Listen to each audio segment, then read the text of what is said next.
This is Political Parties Element 2 about the first political parties in the United States, and I think the first thing that we have to address right off the bat is the opinions of the framers of the Constitution regarding factions. Now, factions, in most ways that you would describe them, are groups of people that have common ideas and a common cause, and the more factions that form in a society, the more divisiveness you might have as those factions argue with each other. Well, the framers of the Constitution did not like the idea of factions. They thought that they were divisive to the country, and George Washington himself was against political parties, as many of the Founding Fathers were.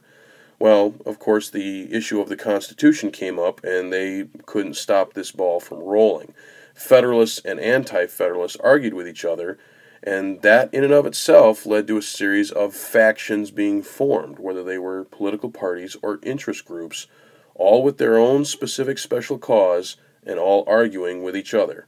Not what the Founding Fathers wanted, but it's what they got. And since that time, we've seen a number of factions form in American political history, whether they be interest groups or political parties. Both of those qualify as factions. Now, of course, in the United States, we have our traditional factions that have formed in terms of political parties, our red elephants, the Republicans, versus our blue donkeys, the Democrats.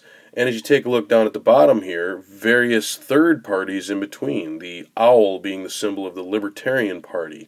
You have the Marijuana Party, the Green Party, the American Independent Party right here, the Libertarian Party, the American Communist Party, and really about 1,000 more political parties and interest groups that exist in the United States today. So in the end, the Founding Fathers didn't really get what they wanted in this regard, as we have a lot of divisive politics in this country with a lot of different interest groups and political parties. But, and I do think this is important to note, even though we have thousands of factions that exist in the United States, we still hold some traditions of our Founding Fathers very dear in the history and tradition of American politics. We do respect the minority opinion. We do want the minority opinion to be heard.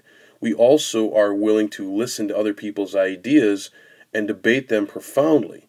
I can't remember who it was in history that said this, but the statement was made at one time with two opposing sides where someone said, "I may profoundly disagree with what you say, but I will defend with my life your right to say it."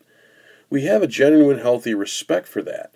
And as long as you're just debating ideas and not attacking people, that's what we generally like. Now, that hasn't always worked out that way, but we generally like the idea that you can debate political ideas, disagree completely, and maybe even still get along when it's all said and done.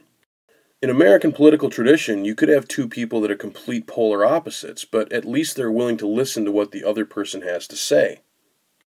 And while the other person's opinions might be strong and they might completely disagree with you, and shout it from the rooftops that they completely disagree with you, you can often find yourself getting along and respecting the other person for what ended up being a well-argued debate.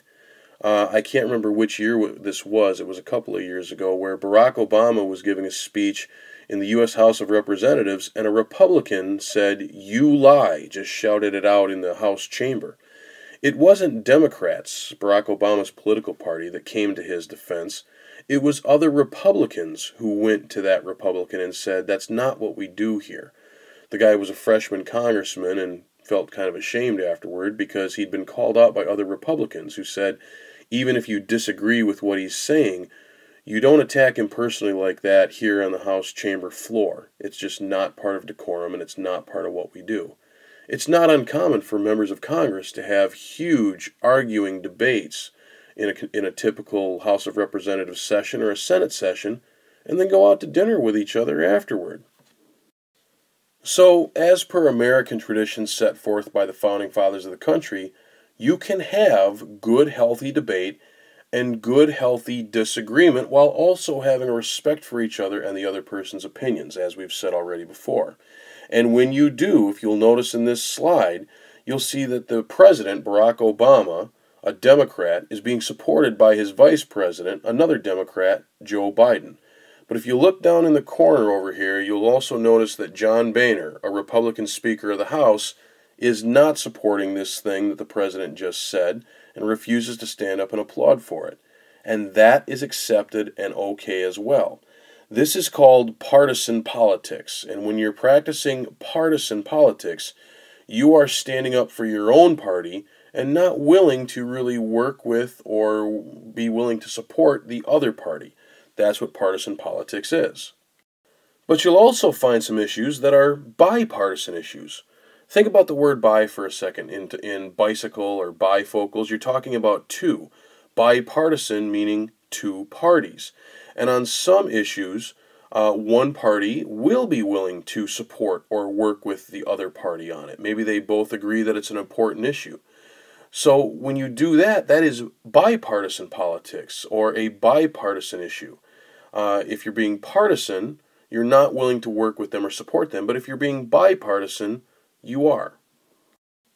And of course, we like it and they like it when they can find common ground on issues and get some things done for the American people. Bipartisanship just seems to make everybody smile. Now again, this idea of respectful political debate and discourse and completely disagreeing with someone else and having that be okay was brought to us by the founding fathers of the country, the framers of the Constitution. And it was in these halls that you saw a lot of political debate and discourse, as we've mentioned before, but then these guys leaving and actually getting along fairly well. Now, don't get me wrong, there were some guys who couldn't stand each other. Thomas Jefferson and Alexander Hamilton were bitter, bitter enemies. But James Madison and Thomas Jefferson got along fairly well, actually really well. And it wasn't uncommon for John Adams, who really didn't care for Jefferson either as a person, to take carriage rides with him and at least talk about the direction of the country and do what they thought was best for the common good.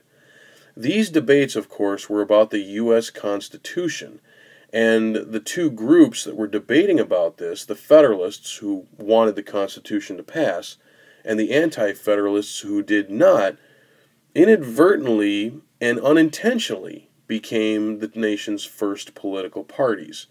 They didn't really want to form political parties, but they were so against each other on this issue that it just kind of happened. Now, the Federalists, of course, in terms of their demographics, are wealthy landowners who were very concerned that mobs were taking over the country and that the common man, through violence, would start taking away their wealth and property and things like that. So they were trying to protect their interest a little bit. That was their agenda. They wanted a stronger central government to ensure that their valuables, that their wealth would not be taken away. Some of your more notable famous Federalists are, of course, the leader of the Federalists, Alexander Hamilton, James Madison, John Jay, who along with Hamilton and Madison wrote the Federalist Papers, and was later the first Chief Justice of the U.S. Supreme Court, Benjamin Franklin, and George Washington, all guys who were wealthy landowners and felt like giving more power to the federal level of government would be better for the country and protect their agenda and their interests. They didn't want to see mobs taking over the country and starting to break down the establishment of the rich. Now, the Anti-Federalists, on the other hand, did not want to see the Constitution ratified. They were just fine with the Articles of Confederation because it gave a lot of power to the states' rights. The new Constitution was giving more power to the federal government, and the Anti-Federalists were very suspicious of what the Federalist agenda was, particularly because everything had been done in secret. The delegates to the Constitutional Convention had been instructed to revise the Articles of Confederation, not completely scrap them.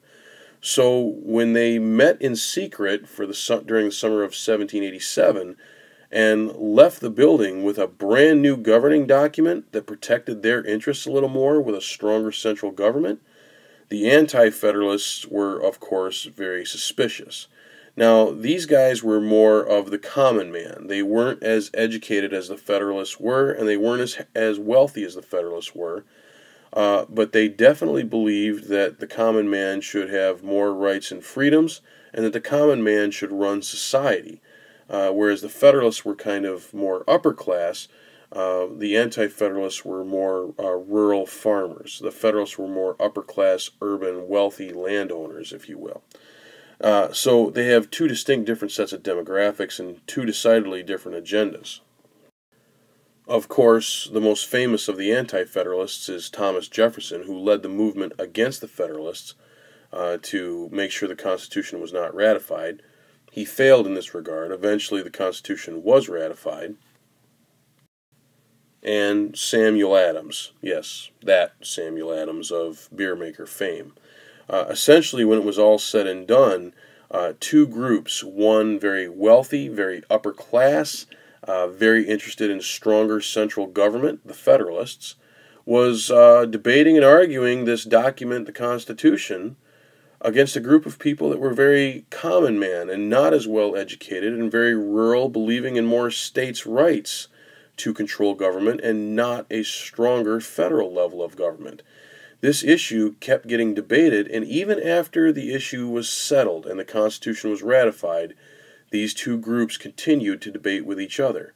And eventually, the Anti-Federalists and the Federalists became the first two political parties in American history.